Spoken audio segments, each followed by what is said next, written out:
Hi అండి. Dry fish తినే వాళ్ళందరికీ ఒక టిప్. మనం ఎప్పటికప్పుడు డ్రై ఫిష్ వండుకోవాలి సడన్గా అనుకుంటే మనకి పెద్ద ప్రాసెస్. అన్ని కర్రీల కల్లా పెద్ద ప్రాసెస్ కర్రీ ఏంటంటే డ్రై ఫిష్. ఎందుకంటే వాటిని క్లీన్ చేయాలి, ఎంచాలి, హాట్ వాటర్లో క్లీన్ చేయాలి, ఎంచాలి.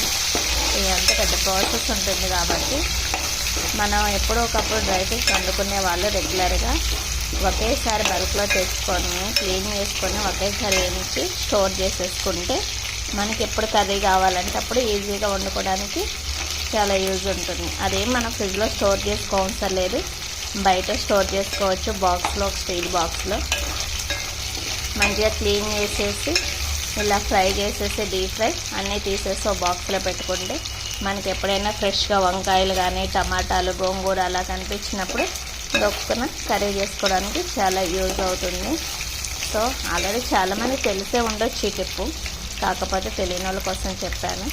నెక్స్ట్ మా పిల్లల కోసం ముద్దపప్పు చేశాను. ముద్దపప్పులో నెయ్యి వేసేసి ఒకేసారి కలిపేస్తే ఓపెన్ అయిపోతుంది. నెయ్యి మేమే తయారు చేసుకుంటాము ఓన్గా,